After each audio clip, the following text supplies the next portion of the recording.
जय हिंद दोस्तों।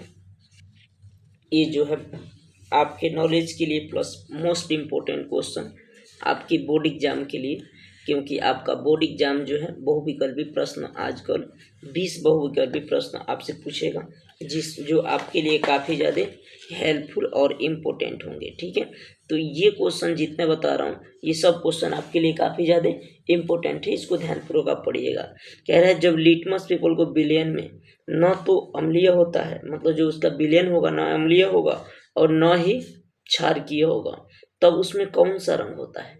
मतलब विलयन अगर अम्ल पदार्थ है, ठीक है, अगर वो नीला से लाल होता है तो उसको हम क्या बोलते हैं, अम्लीय बोलते हैं। लाल से नीला होते हैं उसे क्षारीय बोलते हैं।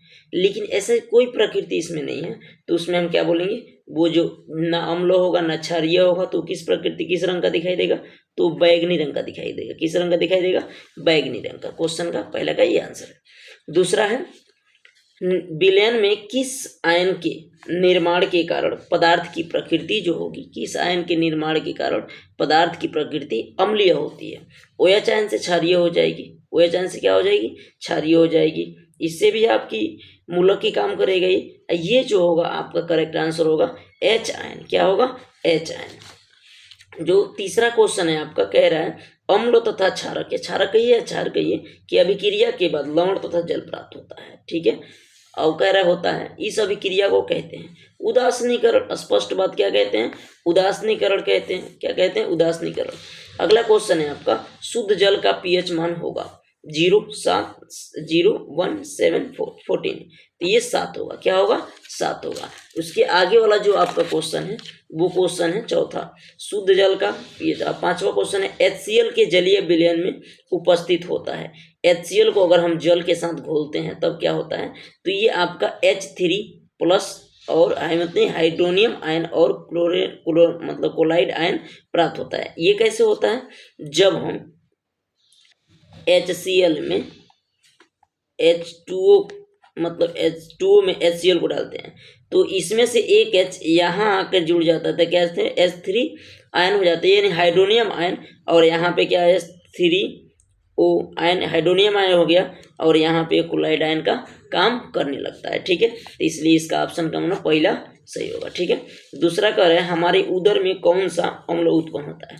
उदर मतलब समझते हो, उदर का होता है, उदर का मतलब पेट के जो नीचे वाला भाग होता है, यानी सबसे नीचे वाला भाग ले लेना, पेट से जो नीचे वाला भाग होता है उसको क्या बोलते हैं, उदर बोलते हैं। क्या बोलते हैं, उदर। लगभग कमर के मिड साइड में होता है। ठीक है, उदर बोलते हैं। तो इसमें कौन सा अम्ल पाया जाता है, ये तो सल्फ्यूरिक अम्ल, ये तो बिल्कुल नहीं होगा, ये भी बिल्कुल नहीं होगा, नाइट्रिक अम्ल। ये आपका 100% करेक्ट आंसर है। ठीक है, और सातवां क्वेश्चन आपका कह रहा है दांत साफ करने के लिए प्रायः टूथपेस्ट का प्रयोग किया जाता है। सभी लोग टूथपेस्ट का प्रयोग करते हैं या किसी मंजन वगैरह का प्रयोग करते हैं या किसी अन्य पदार्थ की प्रयोग करते हैं। वो किस प्रकार की होती है, अम्लीय होगी। अम्लीय होगी तो भाई दांत टूट जाएगा, ऐसे गबड़ा जाएगा। ये उदासीन तो होगा नहीं, तो वो क्या होता है, क्षारीय होता है। क्या होता है, क्षारीय। मेथेनोइक अम्ल पाया जाता है। पहले मेथेनोइक अम्ल का सूत्र क्या होता है, CH3COOH। ये किसका सूत्र है, मेथेनोइक अम्ल। कौन चींटी ऊँटी काटती है ना, जब चींटी काटेगी तो वही अम्ल अपने अंदर छोड़ देती है, जहाँ फूल हो जाता है, दर्द होना चालू हो जाता है, तो चींटी के डंक में, किसमें होगा, चींटी के डंक में। टमाटर संतरे ये तो बिल्कुल नहीं होगा। अब कह रहा है आक्जेलिक अम्ल पाया जाता है। आक्जेलिक अम्ल क्या होता है, आक्जेलिक अम्ल पाया जाता है। किसमें पाया जाता है आक्जेलिक अम्ल, तो आक्जेलिक अम्ल जो होता है टमाटर में पाया जाता है। ये कह रहा है किसका जलीय विलयन सफेदी के लिए प्रयोग होता है। जो घर की पुताई उगाई होती है किसका होता है, तो इसमें दिया कैल्शियम कार्बोनेट, कैल्शियम ऑक्साइड और कैल्शियम हाइड्रोक्साइड, और चौथा है कैल्शियम सल्फेट। सबसे अच्छा इसका आंसर हुआ कैल्शियम कार्बोनेट। ठीक है, कैल्शियम कार्बोनेट। मुझे उम्मीद है कि ये सभी क्वेश्चन आपको समझ में आए होंगे। ये क्वेश्चन आप चाहे तो जूम करके आप लिख सकते हैं, स्क्रीनशॉट ले सकते हैं, या आप क्वेश्चन देखिए साथ साथ लिखते चलेंगे, नोट्स बनाते चलेंगे, पढ़ते चलेंगे, आपके लिए काफ़ी ज़्यादा बेहतर होगा। ठीक है, ओके, धन्यवाद। Thanks for watching my